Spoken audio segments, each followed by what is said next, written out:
Hello everyone, स्वागत है आपका अपने यूट्यूब चैनल आरजे क्लासेस के अंदर। और हम यहाँ पॉलिटी के जो अनुच्छेद है वो देख रहे थे। हमने 1 से लेके 109 तक देख लिए हैं। अगर आपने वो वीडियोस नहीं देखी हैं तो ऊपर आई बटन में वो आपको वीडियोस मिल जाएगी। तो चलिए, हम जो महत्वपूर्ण अनुच्छेद हैं और जिनसे डायरेक्ट क्वेश्चन बन के पुटअप होते हैं या आपको एग्ज़ाम में मिलते हैं, हम वो देखते हैं। तो देखिए, 110 के अंदर जो बताया गया है वो धन विधेयक के बारे में बताया गया है। ये बहुत बार आ चुका क्वेश्चंस है। धन विधेयक है ना, इसके बारे में पूछा जाता है, डायरेक्ट पूछा जाता है ये कौन से अनुच्छेद में है। तो देखिए, अब इसको आप याद कैसे रखेंगे कि देखिए, धन चाहिए। धन के लिए हम क्या करते हैं, किसी को भी मान लीजिए देते हैं या कोई नेकी देते हैं तो 101 देते हैं। तो हमें ये 101 याद ना रख के क्या करना है, 110। तो याद रखेंगे हम, धन विधेयक जो है 110वें अनुच्छेद में है, 110 के अंदर। याद रखिए, एक दो बार आप बोलिए, आपको बहुत अच्छे से याद हो जाएगा। धन विधेयक 110, धन विधेयक 110, तो आपको ये याद भी हो जाएगा। नेक्स्ट देखिए, हमारा बजट पूछा जाता है। वार्षिक वित्तीय बजट का विवरण कहाँ दिया गया है। तो देखिए, धन के बाद सीधा बजट के बारे में, अगर आपने पैसा कमाया है तो आप अपना बजट डिसाइड करेंगे, है ना, कितना खर्च करना है कितना नहीं करना। तो याद रखिएगा, धन विधेयक पहले आएगा, बजट बाद में आएगा। वार्षिक वित्तीय वितरण जो कि बजट के बारे में बताता है वो है 112 के अंदर, 112 के अंदर। याद रखिएगा, 112 के अंदर, 112 के अंदर पहले धन विधेयक आएगा और फिर बजट आएगा। अब देखिए, उसकी प्रक्रिया, उसके नियम, इस पर भी क्वेश्चन बना नहीं है लेकिन आ सकता है, इसीलिए यहाँ ये इम्पोर्टेंट भी हो जाता है। तो ये आता है 118 के अंदर। याद रखिएगा, हमने क्या किया, हमने धन को लिया, फिर हमने बजट बनाया और उसकी प्रक्रिया हमने 8 दिन बाद स्टार्ट की, है ना। धन आने के बाद हम क्या करते हैं, 4-5 दिन में बजट बनाते हैं और उसकी प्रक्रिया हमने 8 दिन बाद स्टार्ट की। तो 118 याद रखिएगा, प्रक्रिया के नियम जो बताए गए हैं वो 118 के अंदर बताए गए हैं।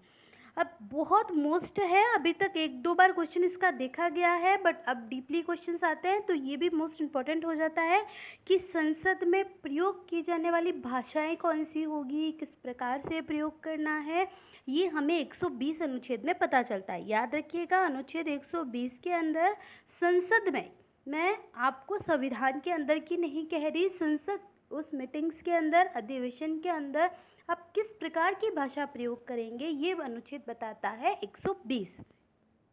अब देखिए, जो अगला है वो राष्ट्रपति का अध्यादेश शक्ति। जब मान लीजिए आपातकाल लगा हो, है ना, या लोकसभा या राज्यसभा में से, सॉरी, लोकसभा भंग हो रखी हो, राज्यसभा भंग नहीं होती, तो अगर लोकसभा भंग हो रखी हो, उस समय सरकार नहीं हो, आपातकाल हो, उस समय राष्ट्रपति अध्यादेश या विधेयक जारी कर सकता है और वो होता है 1, 2, 3 के अंदर। याद रखिएगा, ये राष्ट्रपति की एक शक्ति है जिसके अंदर वो अध्यादेश जारी कर सकता है। जब हम राष्ट्रपति पढ़ेंगे तो हम उसे बहुत अच्छे से क्लियर करेंगे।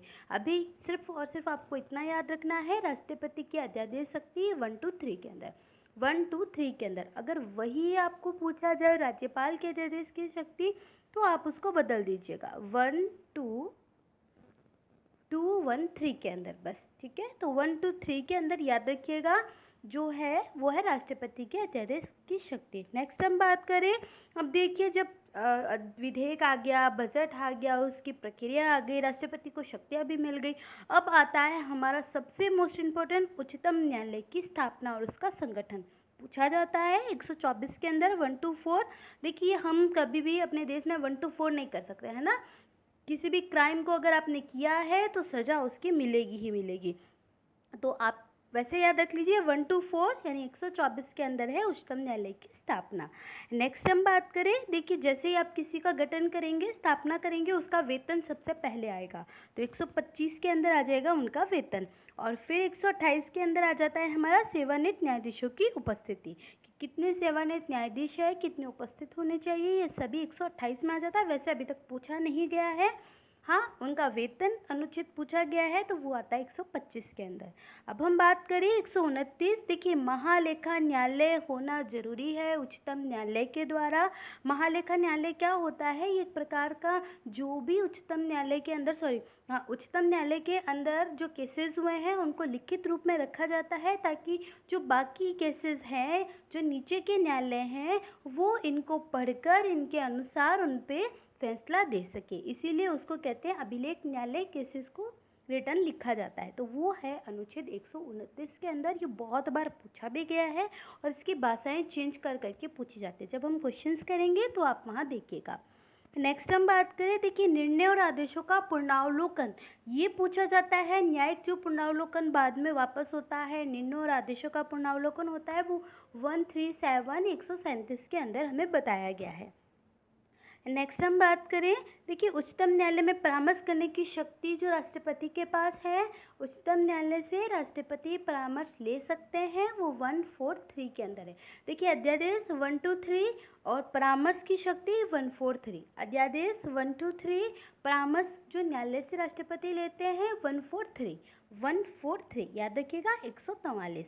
अब हम बात करते हैं, देखिए नियंत्रण और महालेखा परीक्षक जिसको हम कैग कहते हैं, जो विधि के महाज्ञाता होते हैं, और वो जो अनुच्छेद है वो है 148। पूछा गया है बहुत बार, या 148 के अंदर क्या बताया गया है ये पूछा जाता है, या नियंत्रण महालेखा परीक्षक के बारे में पूछा जाता है।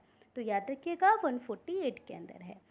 अब नियंत्रण महालेखा के जो कर्तव्य और शक्तियाँ हैं वो 149 के अंदर है, और 150 के अंदर जो है वो संघ और राज्य के लेखन का प्रारूप है। ये इतना मोस्ट इम्पॉर्टेंट नहीं है, जो हाईलाइट कर रखे हैं वो हमारे मोस्ट इम्पॉर्टेंट है, आप इनको बार बार देखिएगा। तो चलिए आज के लिए इतना ही। अगर आप हमारे चैनल पे नए हैं तो प्लीज़ चैनल को सब्सक्राइब कीजिएगा, लाइक कीजिएगा, शेयर कीजिएगा। और आप जो वीडियोस देख रहे हैं इनमें आपके बहुत अच्छे कमेंट्स आ रहे हैं, इसके लिए आपका थैंक यू।